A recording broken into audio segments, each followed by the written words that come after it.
Welcome back, everybody, to the Festus Fantasy Football Forum. This is going to be Week 16, Round 2, for those who may not be familiar, of the fantasy season. This is a great episode we have planned today. We're going to be going over the crazy first-round matchups of the playoffs for this season, and then we're going to be giving an outlook on the Week 16, the Round 2 matchups, with the 1 and 2 seed finally coming back from the bye weeks. They're going to be showing their teams off first time in the playoffs this year. It's going to be great.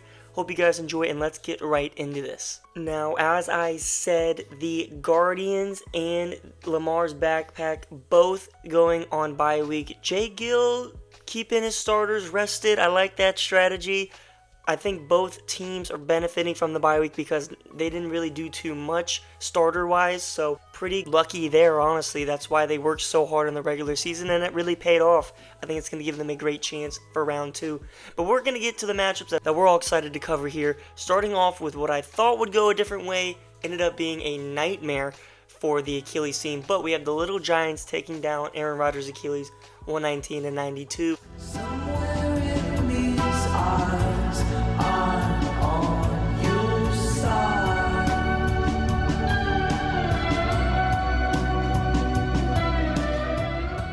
A solid game by the Little Giants off of what people might have thought was not going to be a solid game. I think midway through Sunday, it just did not look good for the Little Giants. I mean, you had Justin Fields not looking too good. You had Demarcus Robinson not doing good at all the whole game. George Kittle obviously having a mid-game, mid as fuck. But what happened was this guy named James Cook absolutely went stupid, carrying the Little Giants. Also a late touchdown from Demarcus Robinson and JSN on Monday night. That was 2 huge touchdowns for this team. Dealing with a bad Justin Fields, a bad Deonta Foreman, an injured Zach Moss. I mean, he kind of overcame some adversity there. And the 2 running backs, I believe they are both top 5 in the past 5 weeks, and a huge advantage for this Little Giants team. I mean, they've been on a tear. And when you look at it on the other side, you had Josh Allen not being able to carry. Bijan, I mean, look at this, 0.4 points from a starting running back in the NFL. He had 7 carries. Absolutely pathetic. And he's a Falcons fan. I'd probably sell that jersey if you have one, and that's terrible. Tyler Lockett, the hopeful hero on Monday night, ended up being the fucking embarrassment, having the second lowest points on the team this week. DJ Moore, again, not benefiting from the Justin Fields catastrophe. But Cooper Kupp having a good game wasn't enough, though. He could have started Jordan Addison, as you can see down here on the bench, but it would not have mattered anyways. Still would have lost. Look, if I'm the Little Giants, I'm very proud of this performance. No Tyreek Hill, no Nico Collins, and your team still got it done. Now, was it off of a, bad performance from the Achilles team? Of course, but looking at it, you would have beaten a few people this week, and you got to be happy with that performance. So moving on to round 2 is the Little Giants. Next up, the biggest upset of the year, and I'm stamping it. This is bigger than when AD beat Brock. I think this is bigger than Mez winning at any fucking point.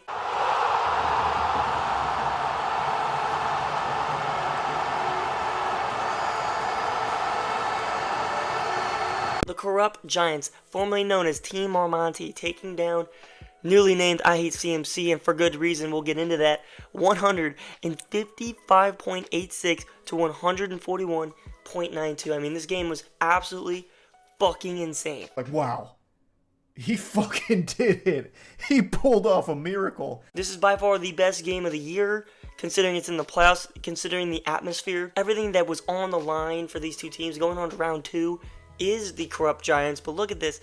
41.7 points from Christian McCaffrey. If you guys remember, I kind of called it in the preview video. I said, hey, Christian McCaffrey, he scored 40 against Arizona once. He's going to do it again. I didn't think he was going to go 40. I thought he was going to go 30. However, I knew he was going to go off. I think everyone knew that. But to this degree and have this many star performances from a team that hadn't scored over 100 points in 3 weeks.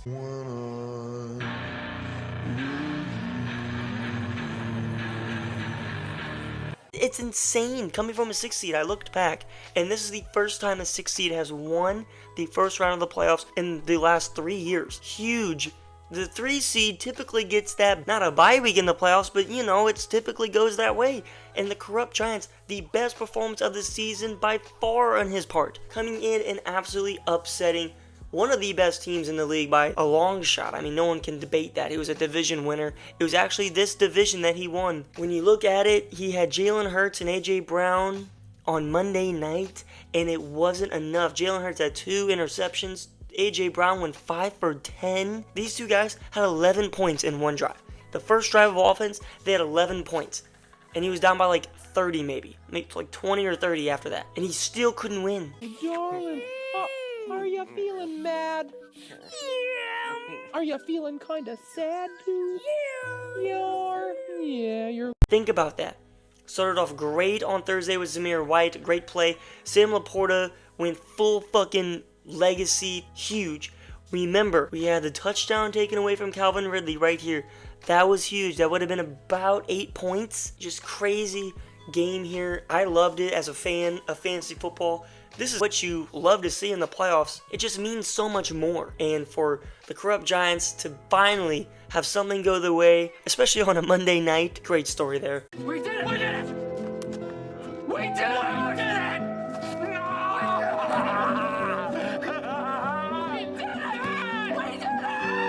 Looking at it here, we also had Jacksepad winning 110-94. This officially eliminates Jacksepad from last place contention.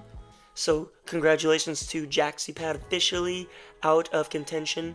We had Bigger Than Black and White beating Thank You Tomorrow. This is big because Thank You Tomorrow is now technically it's second to last, but there's a tie for last, and I'll get to that in a second. But yeah, Thank You Tomorrow also 51.88. That's the new lowest of the season by far. And he fucking tried. He said his lineup. He admitted it. He tried to not do this, and look at this team. Holy throw up. Got to say, in all honesty, it's the biggest piece of dog shit. Moving on here, this is the last game we're going to cover. We're going to skim over it really quickly here. Look at this, Chubb Checker taking down Team DD 127-123. This is huge because now Chubb Checker and Team DD are tied in last place. Remember, it's total in-season wins and postseason wins combined. So right now, Chubb Checker is sitting at 5, Team DD sitting at 5, and then Thank You Tomorrow sitting at 6. So these are the 3 guys right now that we're going to have to monitor throughout the next couple of weeks. Now, this is epic. Because remember, the last place punishment is the Waffle House or IHOP challenge, whatever, and that's going to be really awesome. We're going to have an interview with that whenever it comes out, so stay tuned for that. Here we go. We're going to now move on into the matchup previews for Week 16, Round 2 of the playoffs. We're also going to cover some consolation bracket games just to, monitor the last place. Alright guys, here we go. Week 16 matchup previews, Round 2 of the playoffs and consolation bracket, I guess. Pretty excited to go over these matchups here. I got a pretty good analysis, I think, for each of these 2 games. I'm sorry I didn't do the consolation bracket games. I think it worked well last week. I know not everyone is involved, but hopefully you are in the playoffs in some other leagues, and maybe this will kind of help you out. So we're going to go literally person by person, team by team, and we're going to start off here with the Guardians, obviously taking on the Little Giants. Tua Tagovailoa going up against Dallas this week. I don't think this is going to be a good game for Tua. Definitely not a boom game. Maybe around the 15 to 18 point range, which I'm not complaining. That's over projections right now. But I don't think it's going to be a great one just because Dallas's defense is pretty legit. Another thing I want to make about Tua is that he will cancel out Tyreek in some instances. Next up, Breece Hall. Look, I like Breece Hall this week. I think I'm very confident with Breece Hall going up against Washington, a terrible run defense, a terrible defense in general. We saw Kyron Williams do pretty good against them last week. Look, the Jets are eliminated from the playoffs, right? The offense hopefully comes out with the right mindset and just playing free, just playing, I don't want to say for fun because it's a job, but just in that nature, kind of like backyard street ball. Just not trying to get everything right. So maybe they play more free. Maybe Breece Hall gets a little bit to go his way for fucking once. Last week it was abysmal. So I like Breece Hall this week. Saquon Barkley going up against Philly. Usually I would say this is a bad matchup, but we just saw this week Kenneth Walker absolutely tear up Philadelphia. And Saquon Barkley's looked really good this year. Very efficient player this year, both on the ground and through the air. I don't know if this is going to be a great game for Saquon, but I think it's going to be a good one. I think he's going to beat his projections. I think I could see 20 points from him this week. We'll just see what type of Philadelphia defense we get. CeeDee Lamb, I'm confident. I think after last week, Dallas offense is going to want to work better. And I think that all goes through CD. He had that rushing touchdown, but he didn't get anything through the air, really. I am afraid of Jalen Ramsey, but I think CD is the guy. I think he's a chain mover. I think he's a big play guy. I expect big things from CD. Devontae Adams, look, this can go 50-50. I mean, look, he's going up against Kansas City. The last time they played, kind of shut him down. In the second half especially, I mean, he didn't get a catch. Expect Devontae here. I mean, 50-50 game. I think he's going to get at least 10, 12 points. You know, maybe coming off of the great week last week, maybe that offense keeps rolling.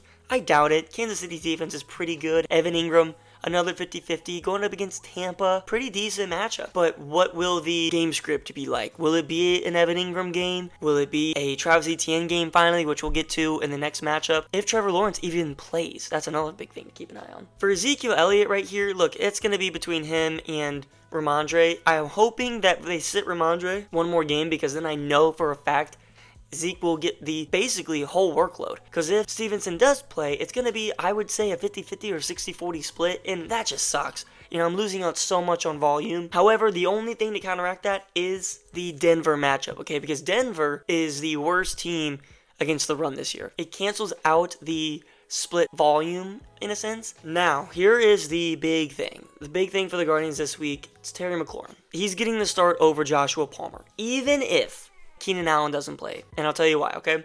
Terry McLaurin had a great game last week. He was involved. He was making big catches. He scored a touchdown. It was his biggest fantasy performance of the year.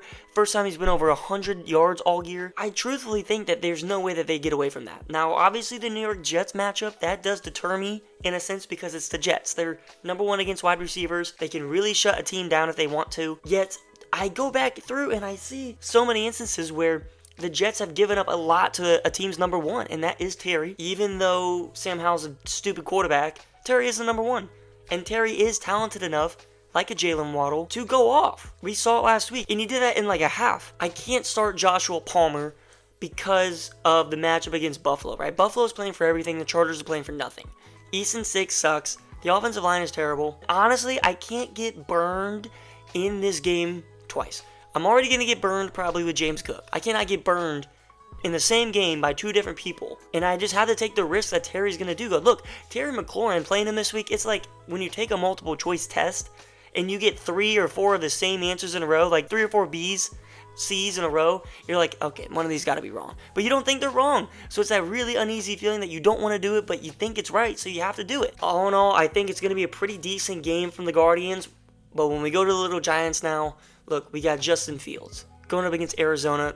This is going to be a good game. Honestly, this could be a 30-40 point game from Justin Fields. I expect him to run all over this team, throw all over this team if he wants to. I mean, it's a huge one for both Justin and Kyler, so maybe this turns into a shootout, and it's going to be a lot better of a game from Fields as opposed to last week. So expect that.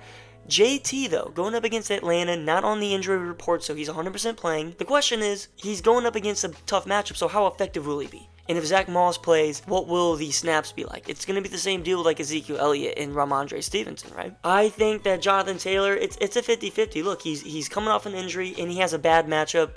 The only thing that can maybe help him is the game script, considering that Michael Pittman's going to be out of this game, I think. I mean, I would imagine. So maybe they run it a little bit more, you know? Jahmyr Gibbs, look, expect a regression game. I like Gibbs. He's been huge these past few weeks. But think about it. He just had a massive game against Denver last week, which, like I've mentioned, every running back does. But now he's going up against Minnesota.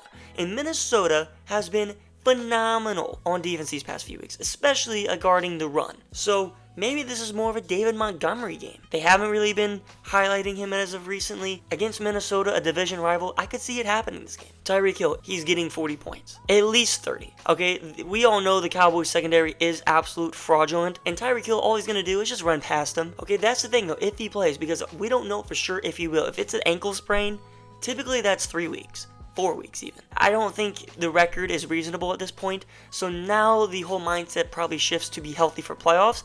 So if he doesn't play, it's not only smart, but that probably makes more sense.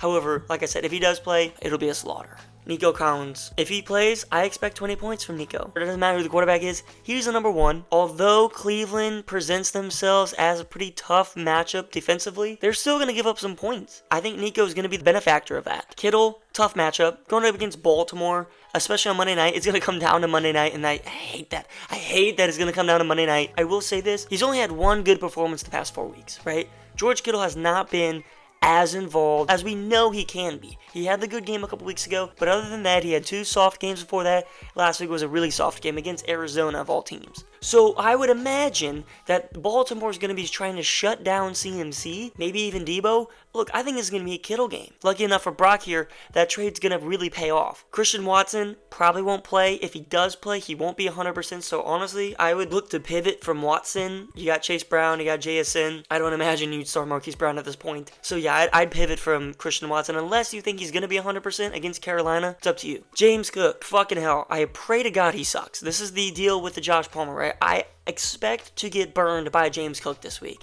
And I'll tell you why. Because the Chargers defense is terrible. However, he had such a good game last week. His best game of the season. I think the best game of his career. Even though he's going up against the Chargers, I think he won't have as good of a game. I think it'll be 20 points for sure. And that's why it goes to Josh Palmer. Because I don't want to get burned by not only James Cook, but then on the other side of the ball, I get burned by Joshua Palmer. I'm getting double penetrated, and I don't want that. Not in fantasy. So there's my analysis. Things could change. We have to monitor injury reports. It's kind of funny because you look at the Guardians, no one is on the injury report besides Ramondre, and you look at the Little Giants, fucking damn near everybody is. The projection totals will be about 50-50, I'd assume. So it's going to be a good game. Look, Volume 3, I'm not going to pick a winner for this game because I think I quote-unquote jinx it either way. So obviously I want the Guardians to win. Obviously, I think it's very reasonable that the Little Giants win this game. Alright, everybody, here we go now. Next matchup. I'm pretty excited about this one. Look, we had the huge upset last week for the Corrupt Giants. Now going up against another really tough opponent. I mean, this guy can't really catch a break, but credit to him, wasn't supposed to be here, and here he is. So he's looking to make the most of that. Corrupt Giants taking on the Lamar's backpack.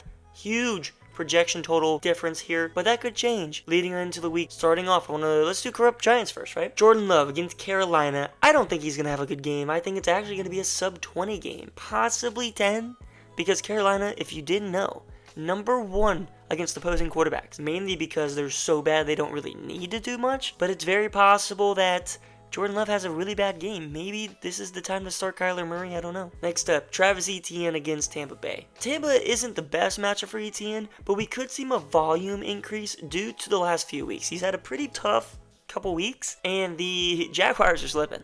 So they obviously need to change something up. Trevor Lawrence getting pummeled. I think they lean on Travis a little bit more here. Does that turn into more points? Who knows?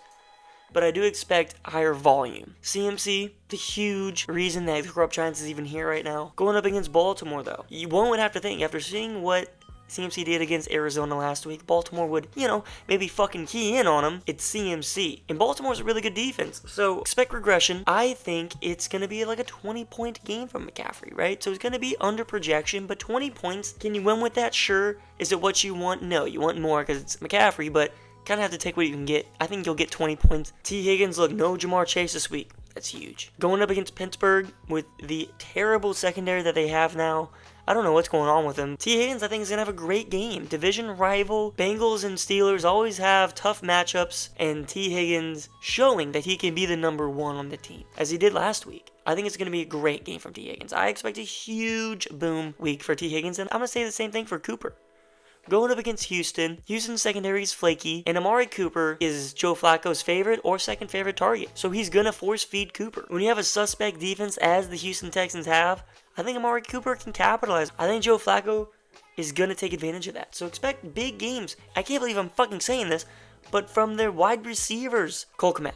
He might struggle against Arizona, and I'll tell you why. Arizona is pretty good against the tight end position, the 4th best, actually. However, Cole Kmet is a huge favorite of Justin Fields, especially in the red zone. And I think with Justin Fields needing to prove himself this week, I think he's got to hit Cole Kmet a lot. I think he's going to have a great game, even with the tough matchup. It's like a George Kittle type thing, if you guys remember. Noah Brown, depends on if Nico plays. I think if Nico plays, this is not going to be a good matchup for him. Case Keenum is going to be starting again. And he has proven that he knows what he's doing.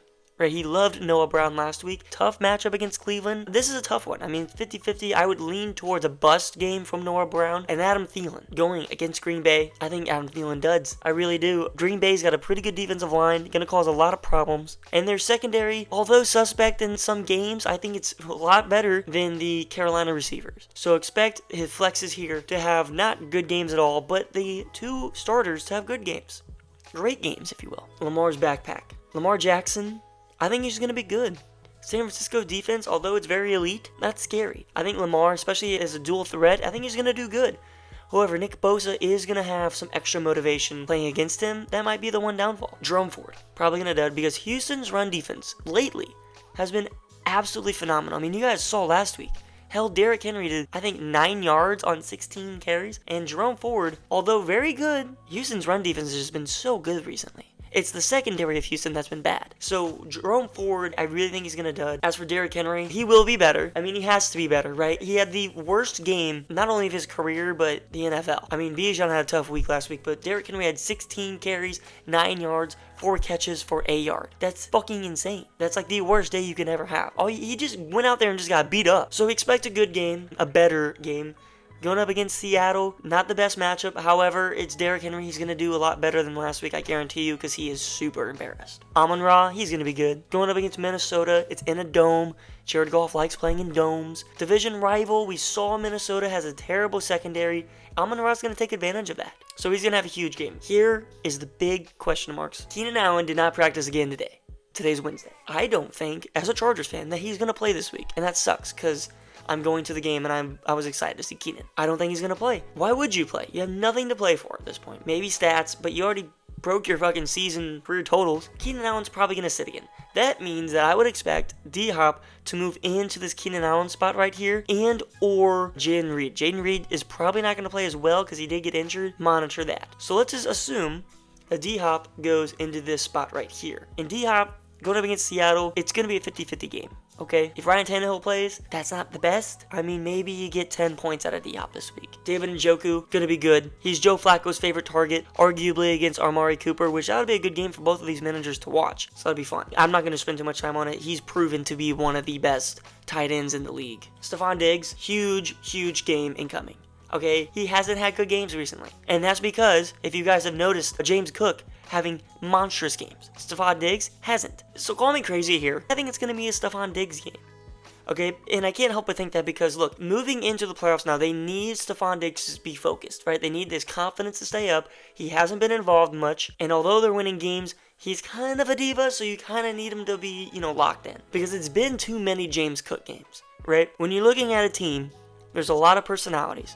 And you have Stephon Diggs with a huge personality, especially when it comes to, his reputation, his stats. I mean, he wants to not only win, but he wants to be the guy. The Bills are winning, but James Cook is the reason they're winning. So it's going to be, if you will, similar example, but I think of it as whenever Phil Jackson made Kobe get Shaq involved, so he could still, kept playing at a high intensity and stayed locked in for LA come playoff time. If you guys remember that interview when Kobe was going off for like 40 every night, and he was about to break a record, but hey, Phil's like, hey, we need to keep Shaq involved. We're losing the big fella, is what the exact quote was. Right, that's kind of happening here. James Cook is Kobe, right? He's doing fantastic, carrying the team. They're winning. But Stephon Diggs isn't doing anything. You got to get Stephon Diggs more involved against a terrible defense in the Chargers. I think it's a get-right game for Diggs. Not saying James Cook's not going to do good, but I think it's going to be the Stephon Diggs game. And then that leads me to the last flex spot. I'd assume Najee Harris gets in there. It's Najee Harris, so it's probably not going to go well, but you have a good matchup against Cincinnati. That's the only silver lining. I think Lamar's backpack takes this game. He's one of the best teams in the league for a reason, and I think the corrupt Giants Cinderella story is going to run out. Last week's game was phenomenal. I just don't see that happening twice because McCaffrey's going to get shut down. Unless you have T. Higgins or Amari Cooper put up 40 points, I don't think anything good is going to come out of it. So let's move on here. This game, I think the Achilles team is going to win. I'll go with bigger than black and white to win this game. This one's kind of big because of Chubb Checker. I think the GOAT Squad is going to win, and that's huge for the GOAT Squad because that eliminates him from last place contention. If Mez wins this game, everybody's still, in it. And then finally, Team DD taking on Thank You Tomorrow. Look at it, 107 to 107. It's going to be a very close game. And I'm actually going to take Team DD to win this one. That will tie Team DD and Thank You Tomorrow. So that'd be a tie for second actually. And if Chub Checker wins, then whew, that'll be a whole fucking deal. But there we have it, guys. That is going to be the video. Hope you guys enjoyed that in-depth breakdown. I get it. It might have been a little much considering there's only 2 games. But if you had some players in other leagues, maybe you found it useful. So here's the bracket, guys. Hope you guys enjoyed the video.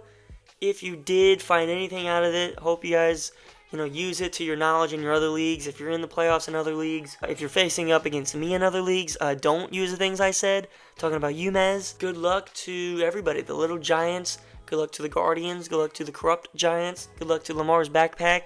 Good luck to everybody in the consolation bracket. Do not get last place. Remember that. The only one eliminated is JaxyPad. So stay focused. Set your lineups. It's important. I will see you guys in the next video.